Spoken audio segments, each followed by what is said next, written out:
சிறப்பு செய்தியாளர் கோகுல் நம்மோடு இணைகிறார். கோகுல், தற்போது நியூஸ் 18 தமிழ்நாடுக்கு பிரத்யேக பேட்டியளித்த சீமான் அவர்கள் இந்த வழக்கு உச்சநீதிமன்றத்திற்கு சென்றால் முடிவுக்கு வரும் என்கிற ஒரு கருத்தை தெரிவித்திருக்கிறார். இந்த வழக்கின் கடந்து வந்த பாதை என்ன, வழக்கில் முகாந்திரம் இருக்கிறது என்கிற அடிப்படையில் தான் மீண்டும் சீமானிடம் விசாரணை நடத்தலாம் என்கிற உத்தரவை நீதிபதி பிறப்பித்திருக்கிறார். வழக்கு தொடர்பான விவரங்களை பதிவு செய்யலாம்.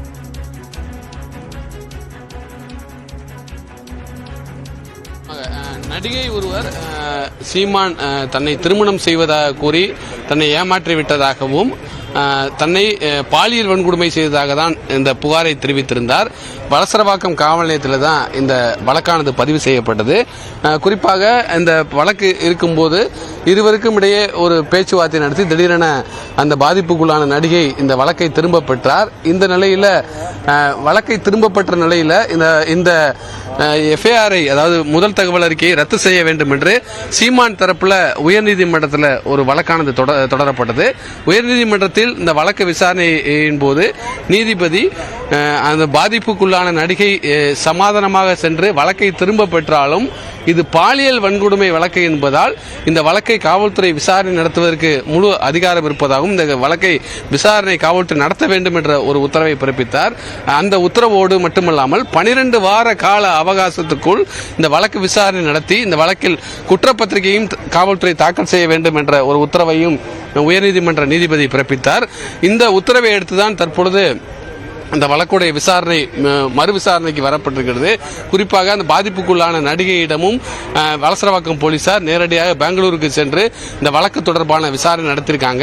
இந்த விசாரணையில் அவர் அளித்த தகவல் அனைத்துமே, ஆதாரம் அனைத்துமே காவல்துறை சேகரிச்சிருக்காங்க. குறிப்பாக சீமானுடைய வாக்குமூலம் என்னவாக இருக்கிறது, அவர் தரப்பில் இந்த வழக்கில் இருக்கக்கூடிய குற்றச்சாட்டுகளிடம் அவரிடமும் பல கேள்விகளை கேட்பதற்காக தான் இந்த சம்மனானது அனுப்பப்பட்டது. நேற்றைய தினம் அவர் விசாரணைக்கு ஆஜராகவில்லை. இந்த வழக்கு தொடர்பாக நான் விசாரணைக்கு ஆஜராக மாட்டேன் என்று தெரிவித்திருந்த நிலையில் மீண்டும் விசாரணைக்கு ஆஜராக வலசரவாக்கம் போலீசார் நீலாங்கரில் அவருடைய வீட்டுக்கே சென்று சம்மனை ஒட்டி வந்தார்கள். இந்த நிலையில் இன்று காலையில் வலசரவாக்கம் காவல் நிலையத்தில் சீமான் தரப்பில் வழக்கறிஞர்கள் நேரில் ஆஜராகி இன்று இரவு விசாரணைக்கு ஆஜராகுவதாக தெரிவித்திருந்தார்கள். குறிப்பாக அவர் கட்சி பணிகளுக்காக வெளியூர் சுற்றுப்பயணத்தில் இருப்பதால் இன்று இரவு விசாரணைக்கு ஆஜராக இருப்பதாக தகவல் தெரிவித்தாங்க. தொடர்ந்து சீமானிடம் இந்த வழக்கு தொடர்பாக பல கேள்விகள் கேட்கப்பட இருக்கிறது. இந்த நடிகைக்கும் உங்களுக்கும் எப்பொழுது தொடர்பு ஏற்பட்டது, எவ்வளவு காலம் பழகினீர்கள், இந்த சினிமா ரீதியாக தான் இந்த நட்பு இருந்ததா, ஏற்கனவே மதுரையில் ஒரு கோயிலில் மாலை மாற்றியதாகலாம் ஒரு தகவல் சொல்லப்படுகிறது, அதனுடைய உண்மைத்தன்மை என்ன, இருவருக்கும் பணப்பரிமாற்றம் நடந்ததாக சொல்லப்படுகிறது, எதற்காக இந்த நடிகைக்கு பணம் வழங்கினார், தொழில் ரீதியாக வழங்கினாரா, நட்பு ரீதியாக வழங்கினாரா, என்ன காரணத்துக்காக பணம் வழங்கினார் உள்ளிட்ட பல கேள்விகளை காவல்துறை இந்த சீமானிடம் கேட்பார்கள் என்ற ஒரு தகவலும் கிடைக்கப்பட்டிருக்கிறது.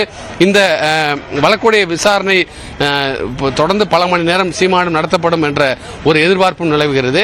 வலசரவாக்கம் காவல் நிலையத்தில் காவல்துறையுடைய பாதுகாப்பு தீவிரப்படுத்தப்பட்டிருக்கிறது. நாம் தமிழர் கட்சியுடைய நிர்வாகிகளும் தொண்டர்களும் வராதவாறு இந்த சாலை ஏற்கனவே போக்குவரத்துக்கு தடை செய்யப்பட்டு இந்த சாலையில் வீடு இருப்பவர்கள் இருக்கக்கூடிய பொதுமக்கள் மட்டுமே உள்ளே அனுமதிக்கப்படுகிறார்கள். காவல்துறையுடைய விசாரணைக்கு, கண்காணிப்புக்கு, சோதனைக்கு பிறகுதான் உள்ளே அனுமதிக்கப்படுகிறார்கள். சரியாக 8 மணிக்கு சீமான் வழக்கறிஞர்களோடு வலசரவாக்கம் காவல் நிலையத்துக்கு வர இருக்கிறார். இந்த விசாரணையின் போது கேட்கப்படும் கேள்விகளுக்கும் விசாரணைக்கும் முழு ஒத்துழைப்பு கொடுக்காவிட்டால் அடுத்த கட்ட நடவடிக்கையாக அவர் மீது கைது நடவடிக்கை எடுக்கப்படுமா என்ற ஒரு தகவலும் சொல்லப்படுகிறது. தொடர்ந்து அது போன்ற ஒரு நடவடிக்கை இருந்தால் அந்த சூழலை கட்டுப்படுத்துவதற்கும் காவல்துறை தயார் நிலையில் இருக்காங்க. காவல்துறை குவிக்கப்பட்டிருக்கிறது. இந்த ஸ்ரீதேவி குப்பம் சாலை முழுவதும், வலசரவாக்கம் காவல் நிலையம் இருக்கக்கூடிய இந்த சாலை முழுவதுமே மற்ற நபர்கள் உள்ளே அனுமதிக்கப்படாதவாறு இணைப்பு சாலைகளையும் காவல்துறை பேரிகார்டுகளை அமைத்து அந்த சாலைகளையும் மூடி தீவிர கண்காணிப்புக்கு பிறகு இங்க இருக்கக்கூடிய நபர்கள் மட்டுமே உள்ளே அனுமதிக்கப்படுகிறார்கள். சட்ட வழக்கறிஞர்களோடு அவர் ஆலோசனை நடத்திய பின்னர் 8 மணிக்கு சீமான் நேரில் இந்த வழக்கு தொடர்பாக ஆஜராக இருக்கிறார். அவர் விசாரணையின் போது அவர் அளிக்கக்கூடிய பதில்கள் மற்றும் தகவலின் அடிப்படையில் தான் அவர் மீது எடுக்கப்படக்கூடிய அடுத்த கட்ட நடவடிக்கை என்னவாக இருக்க போகிறது என்ற தகவலும் தெரிய வருகிறது. தொடர்ந்து இணை ஆணையர் மற்றும் துணை ஆணையர் தலைமையில் வலசரவாக்கம் பகுதியில் பலத்த பாதுகாப்பு ஏற்பாடுகள் செய்யப்பட்டிருக்கிறது. அந்த நடிகை பல புதிய ஆதாரங்களையும் ஆடியோ வீடியோ ஆதாரங்களையும் கொடுத்திருப்பதாக தகவல் சொல்லப்படுகிறது. அந்த ஆடியோ வீடியோ ஆதாரத்தின் அடிப்படையில் சீமானிடம் பல கேள்விகளை காவல்துறை கேட்க இருக்கிறாங்க.